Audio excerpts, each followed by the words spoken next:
Video शुरू करने के पहले एक बात, यह वीडियो बनाने में बहुत मेहनत लगती है। अगर आपको यह वीडियो थोड़ा भी पसंद आए तो इस चैनल को सब्सक्राइब जरूर करना। धन्यवाद।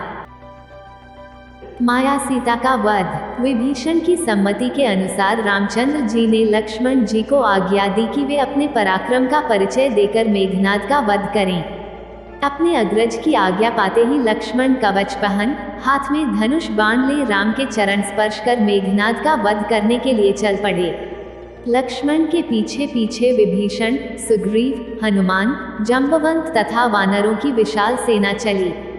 निकुम्बिला देवी के मंदिर के निकट मेघनाद के रक्षक के रूप में असंख्य पराक्रमी राक्षस हाथी, घोड़ों एवं रथों पर सवार युद्ध के लिए सन्नद्ध खड़े थे। लक्ष्मण को सेना सहित आते देख उन्होंने भयंकर हुंकार की।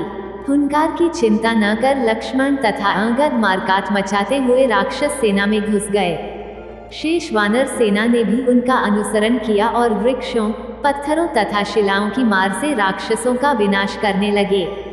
बदले में वे भी तीर, भालों, तलवारों तथा गदाओं से वानरों पर प्रति आक्रमण करने लगे। दोनों ओर से होने वाली गर्जनाओं से संपूर्ण लंकापुरी गूंज उठी। दोनों ओर भयंकर कारकाट मच रही थी।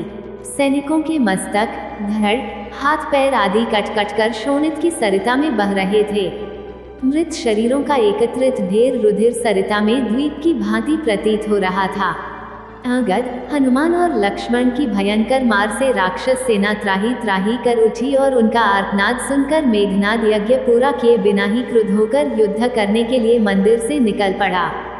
जब उसने लक्ष्मण के साथ विभीषण को भी देखा तो क्रोध से उसका मुख तमतमा गया।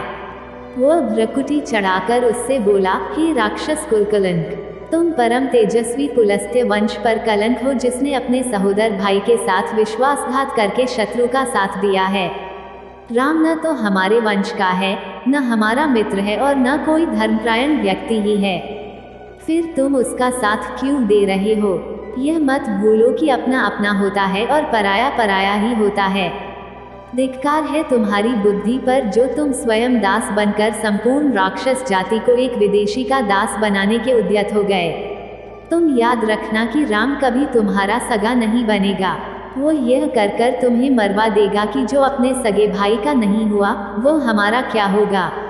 मेघनाद के कठोर वचन सुनकर विभीषण ने उत्तर दिया, हे दुर्बुद्धे, तुझे प्रलाप करते समय यह भी ध्यान नहीं रहा कि मैं तेरे पिता का भ्राता हूँ, इसलिए तुझे मेरे साथ सम्मानपूर्वक वार्तालाप करना चाहिए।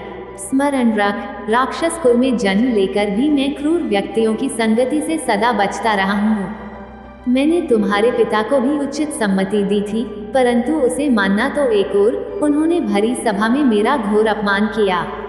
तुम लोग नीतिवान होने का दंभ करके भी इस साधारण सी बात को भूल गए कि पराई स्त्री का हरण करना, पराया धन बलात् लेना और मित्र पर विश्वास न करना, तीनों ही विनाश के कारण बनते हैं। ये तीनों दुर्गुण तेरे पिता में आ गए हैं, इसलिए अब राक्षस वंश का नाश होने जा रहा है। विभीषण के इन शब्दों ने मेघनाद की क्रोधाग्नि और भी भड़का दिया और वह क्रोधित होकर अपने तीक्ष्ण बाणों से वानरों का संहार करने लगा। यह देख लक्ष्मण के क्रोध का पारावार न रहा। उन्होंने मेघनाद को ललकार कर उसके रथ को अपने बाणों से आच्छादित कर दिया। मेघनाद ने इन बाणों को काटकर अनेक बाण एक साथ छोड़े। दोनों में से कोई किसी से पीछे नहीं रहना चाहता था। वे गरज गरज कर रणोन्मत्त सिंहों की भांति युद्ध कर रहे थे। मेघनाद की गति जब मंद पड़ने लगी तो वानर सेना ने उत्साहित होकर लक्ष्मण का जयघोष किया। इससे मेघनाद को बहुत क्रोध आया। उसने एक साथ असंख्य बाण छोड़कर वानर सेना को पीछे धकेल दिया। तब लक्ष्मण ने तीक्ष्ण नोक वाले साते बाण छोड़कर उसका दुर्भेद्य कवच तोड़ डाला, जिससे वह टुकड़े टुकड़े होकर पृथ्वी पर बिखर गया। फिर तो मेघनाद के कवचहीन शरीर में नुकीले तीर घुसकर उसके शरीर को छलनी करने लगे। इस भयंकर वार से विचलित हो गया और उसने 1000 बाण मारकर लक्ष्मण के कवच के भी टुकड़े टुकड़े कर डाले। अब दोनों मतवाले वीर बिना कवच के युद्ध करने लगे। दोनों के शरीरों में एक दूसरे के तीक्ष्ण बाण घुसकर शोणित की धाराएं प्रवाहित करने लगे। साथ ही उनके बाण एक दूसरे के बाणों को काटकर चिनगारी भी उगलते जाते थे। उनके रक्तरंजित शरीर ऐसे प्रतीत हो रहे थे मानो वन में टेसु और सेमल के फूल खिल रहे हों। दोनों सेनाएं इन वीर महारथियों का पराक्रम देखकर विस्मित हो रही थीं, जो युद्ध से न हटते थे और न थकते। इसके आगे की कहानी आपको आने वाली अगली वीडियो में देखने को मिलेगी। यह वीडियो देखने के लिए धन्यवाद दोस्तों।